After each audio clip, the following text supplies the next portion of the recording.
오늘 함께 볼 하나님의 말씀은 여호수아 11장 1절에서 23절까지 말씀입니다. 여호수아 11장 1절에서 23절까지 말씀입니다. 제가 한 절 읽고 우리 성도님들 한 절 읽고 교독하도록 하겠습니다. 하솔왕 야빈이 이 소식을 듣고 마돈왕 요밥과 시브론의 왕과 악삽의 왕과 북방 산간지방과 긴네롯 남쪽 아라바와 평지와 서쪽으로 도로의 높은 지역에 사는 왕들과 동서쪽의 가나안 사람과 아모리 사람과 헷 사람과 브리스 사람과 산간지방의 여부수 사람과 미스바 땅의 헤르몬 산 밑에 사는 히위 사람의 왕들에게 전가를 보냈다. 이 왕들이 자기들의 군대를 모두 출동시켰는데 그 군인의 수요가 마치 바닷가의 모래와 같이 많고 말과 병거도 셀 수 없이 이 왕들이 모두 만날 장소를 정하고 이스라엘과 싸우려고 나와서 메론 물가에 함께 진을 쳤다. 그때 주님께서 여호수아에게 말씀하셨다. 그들 앞에서 두려워하지 말라. 내일 이맘때에 내가 그들을 이스라엘 앞에서 다 죽이겠다. 너는 그들의 말 뒷발줄에 힘줄을 끊고 그들의 병거를 불태워. 여호수아는 자기를 따르는 모든 군인과 더불어 갑작스럽게 메론 물가로 들이닥쳐서 그들을 덮쳤다. 주님께서 그들을 이스라엘 손에 넘겨주셨기 때문에 이스라엘은 그들을 무찌르고 근시돈과 미스르 르본마임과 동쪽으로 미스바 골짜기까지 죽여가고 살아남은 사람이 한 사람도 없을 때까지 그들을 쳐서 죽였다. 여호수아는 주님께서 자기에게 명하신 대로 하여 그들의 말 뒷발줄에 힘줄을 끊고 그들의 병거를 불살랐다. 그때 여호수아는 돌아서서 하솔을 점령하고 그 왕을 칼로 쳤다. 그때만 하여도 하솔은 이들 왕국들 가운데에서 가장 강한 나라였다. 그 하솔성 안에 있는 모든 사람을 전멸시켜서 바치는 희생제물로 삼아 칼로 쳤고 호흡이 있는 사람은 하나도 남겨두지 않았으며 그 성은 불질렀다. 여호수아는 이 모든 왕의 도성을 점령하고 그 왕들을 모두 잡아 칼로 쳐서 주님의 종 모세의 명령을 따라 그들을 전멸시켜서 희생제물로 바쳤다. 그러나 이스라엘 사람들은 여호수아가 불태운 하솔을 제외하고는 언덕 위에 세운 성들을 하나도 불태우지 않았다. 이 성들에서 탈취한 노략물과 가축은 이스라엘 자손이 모두 차지하였고 사람들만 칼로 쳐서 모두 죽이고 숨쉬는 사람 한 사람도 남겨두지 않았다. 모세는 주님께서 자기에게 명하신 대로 여호수아에게 명하였고 여호수아는 그대로 실행하여 주님께서 모세에게 명하신 것 가운데서 실행하지 않고 남겨둔 것은 하나도 없었다. 이렇게 여호수아는 이 모든 땅 곧 산간지방과 네벡지방과 모든 고센 땅과 평지와 아라바와 이스라엘의 산간지방과 평지를 다 점령하였다. 그리고 세일로 올라가서 한락산에서부터 헤르몬산 아래 레바논 계곡에 있는 바알갓까지 모든 왕을 사로잡아서 쳐 죽였다. 여호수아는 여러 날 동안 이 모든 왕 기브온 주민인 히위 사람 말고는 이스라엘 자손과 화친한 성읍 주민이 하나도 없었다. 나머지 성읍은 이스라엘이 싸워서 모두 점령하였다. 여호수아가 이들 원주민을 조금도 불쌍하게 여기지 않고 전멸시켜서 희생제물로 바친 까닭은 주님께서 그 원주민들이 고집을 부리게 하시고 이스라엘에 대항하여 싸우다가 망하도록 하셨기 때문이다. 그래서 여호수아는 주님께서 모세에게 명령하신 대로 그들을 전멸시킨 것이다. 그때 여호수아가 가서 산간지방과 헤브론과 드빌과 아납과 유다에 온 산간지방과 이스라엘에 온 산간지방에서 아낙 사람을 무찌르고 그 성읍들을 전멸시켜서 희생제물로 바쳤다. 이스라엘 자손의 땅에는 오직 가사와 가드와 아스도를 제외하고는 아낙 사람으로서 살아남은 사람이. 함께 읽겠습니다.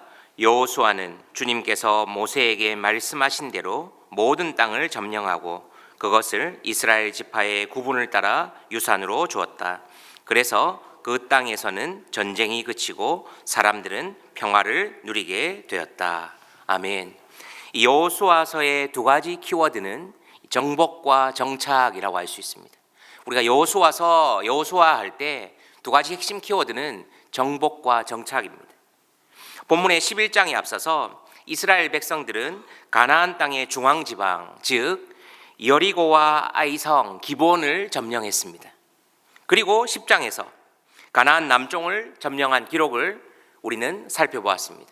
그러니까 이스라엘 백성들이 가나안의 중앙지방을 먼저 치고 마치 우리나라 인천 상륙 작전을 하는 것처럼, 그리고 남쪽 지방을 점령하고 오늘 11장의 핵심적인 내용은 이제 북쪽 지역을 점령한 이야기입니다. 오늘 본문을 크게 둘로 나누면 1절에서 15절까지는 여호와께서 이스라엘 손에 넘겨주신 북방을 취하는 이야기입니다. 그리고 16절 이하는 가나안 정복에 대한 간략한 서술, 간략한 내용들을 여호수아의 저자는 계속해서 기록하고 있습니다. 내일 주일에 우리 성도님들 개인적으로 살펴보시겠지만, 그러면 12장은 모세가 정복한 요단 동편의 땅들과 왕들에 대한 기록, 그리고 여호수아가 정복한, 우리가 좀 본격적으로 여호수아에서 살펴보았던 요단 서편에 정복한 땅들과 왕들에 대한 기록을 12장에서 최종적으로 정리해 놓습니다. 오늘 본문을 본격적으로 살펴보면 앞선 전반부에서 굉장히 중요한 기록이 나옵니다. 당시에 북방연합군을 묘사하는데 여호수아의 저자는 이렇게 기록해 놓았습니다. 4절을 제가 읽겠습니다. 이 왕들이 자기들의 군대를 모두 출동시켰는데 그 군인의 수요가 마치 바닷가의 모래와 같이 많고 말과 병거도 셀 수 없이 많았다. 이제 메론 물가에 이스라엘과 북방의 연합군이 진을 치고 전쟁을 앞두고 있습니다. 여기서 메론 물가가 어디 있는가 학자들마다 이견이 있어서 정확한 위치를 특정하기는 어렵지만 갈릴리 호수의 북쪽 지형으로 추정합니다. 특히 크게는 메이론과 마룬 두 지역 중에 하나일 것이다 라고 추정합니다. 어쨌든 간에 이제 이스라엘과 북방 연합군의 일촉즉발의 상황이 벌어졌습니다. 이때 하나님께서는 여호수아에게 크게 두 가지를 말씀하십니다. 첫 번째는 무엇입니까? 6절에 보십시오. 그때 주님께서 여호수아에게 말씀하셨다. 그들 앞에서 두려워하지 말라. 첫 번째는 두려워하지 말라는 것입니다. 왜입니까? 지금까지 그랬던 것처럼 이 전쟁은 수의 많고 적음, 무기의 위대함이 아니라 여호와의 전쟁이기에 두려워하지 말라고 말씀하십니다. 우리가 선교를 할 때 중세를 보면 십자군의 선교가 아니라 십자가의 선교가 되어야 합니다. 우리가 하는 전쟁은 수의 많고 적음이 아니라, 재정의 많고 적음이 아니라, 교회의 크기와 돈의 크기와 사회적 지위가 아니라 우리가 참여하고 있는 전쟁은 바로 여호와의 전쟁이라는 것입니다. 십자군의 전쟁이 아니라 우리는 십자가의 선교로 나아가야 합니다. 그리고 두 번째로는 상식적으로는 이해되지 않는 요구를 말씀하십니다. 무엇입니까? 말 뒷발에 힘줄을 끊고 그들의 병거를 불사르라고 말씀하십니다. 무슨 말씀입니까? 앞서 말씀드린 것처럼 이 전쟁은 내가 주관하는 여호와의 전쟁이기에 승리 이후에 전리품, 즉 병마와 병거를 의지하여 후에 하나님보다 다른 것들을 의지하지 않도록 말씀하십니다. 시편 20편 7절은 우리에게 이렇게 말씀합니다. 제가 개역 개정으로 읽겠습니다. 어떤 사람은 병거, 어떤 사람은 말을 의지하나 우리는 여호와 우리 하나님의 이름을 자랑하리로다. 할렐루야. 어떤 사람은 병거, 어떤 사람은 말을 의지하나 우리는 여호와 우리 하나님의 이름을 자랑하리로다. 사랑하는 성도 여러분, 혹여나 우리의 삶 가운데 하나님보다 더 의지하는 무엇인가가 있습니까? 인생의 영적 전쟁 가운데 여러분이 의지하는 병가와 병마는 무엇입니까? 돈입니까? 자존심입니까? 아니면 자녀입니까? 아니면 또 다른 무엇입니까? 내가 도저히 하나님 앞에 포기할 수 없는 내 안에 하나님보다 더 의지하는 것들이 있습니까? 우리는 위기의 상황에 우리의 신앙의 민낯이 여지없이 드러납니다. 지금은 교양이 있고 지금은 평온하고 지금은 내 인생에 큰 고난이었기 때문에 우리의 민낯이 드러나지 않습니다. 그러나 우리의 인생 가운데 고난이 올 때, 위기가 올 때 우리의 신앙의 민낯은 여지없이 드러납니다. 하나님보다 돈이 더 가깝습니다. 하나님보다 사람이 더 가깝습니다. 오늘 말씀을 통해 하나님 말씀하십니다. 그런 것 의지하지 말라는 것입니다. 계속해서 묵상하고 있는 여호수아서의 말씀을 통해 우리 인생에 하나님보다 더 높아진, 하나님보다 더 의지하는 무엇인가가 있습니까? 여러분의 병마와 병거가 있다면 오늘 이 말씀을 통해서 내려놓는 시간 되기를 소원합니다. 그리고 16절 이하는 여호수아로 대표되는 이스라엘이 점령한 지역에 대한 내용을 간략하게 서술하고 있습니다. 16절을 보십시오. 이렇게 여호수아는 이 모든 땅, 곧 산간지방과 네겝지방과 모든 고센 땅과 평지와 아라바와 이스라엘의 산간지방과 평지를 다 점령하였다. 아멘. 하나님께서는 약속하신 땅을 이스라엘 백성들에게 다 점령할 수 있도록 하셨습니다. 우리는 가나안 땅에 가면 희망과 기쁨만 가득할 것이라고 착각하지만 그 과정 가운데는 정복 전쟁, 즉 여호와의 전쟁을 수행하는 이스라엘 백성들이 있었음을 우리는 말씀을 통해 꼭 기억해야 합니다. 심지어 민수기 13장에서 두려워 떨며 메뚜기 신드롬을 일으켰던 아낙 자손마저도 하나님은 이스라엘 백성들의 손에 붙여주십니다. 사랑하는 성도 여러분, 여호와의 전쟁에서 가장 중요한 것은 무기의 수의 많고 적음이 아니라 우리는 계속해서 여호수아서를 통해 순종이 가장 중요하다는 것을 우리는 볼 수 있습니다. 우리의 삶 가운데 영적 전쟁도, 교회가 하는 사역도, 선교도 재정이나 수의 많고 적음이 아님을 기억합시다. 여호와의 전쟁에서 가장 중요한 무기는 바로 순종입니다. 그래서 앤드류 머레이는 말합니다. 신앙생활을 한다는 것은 순종의 학교에 입학하는 것입니다. 신앙생활을 한다는 것은 순종의 학교에 입문하는 것입니다. 여러분, 우리가 신앙생활을 해도 잘 변하지 않습니다. 내 자존심, 내가 살아왔던 삶의 기적, 그것을 말씀의 궤적으로 바꾼다는 것 참 쉽지 않습니다. 그래서 순종이 참 어렵습니다. 그 여호와의 전쟁에서 승리한 이스라엘 백성들의 결과는 무엇이었습니까? 23절을 보십시오. 여호수아는 주님께서 모세에게 말씀하신 대로 모든 땅을 점령하고 그것을 이스라엘 지파의 구분을 따라 유산으로 주었다. 그래서 그 땅에서는 전쟁이 그치고 사람들은 평화를 누리게 되었다. 아멘.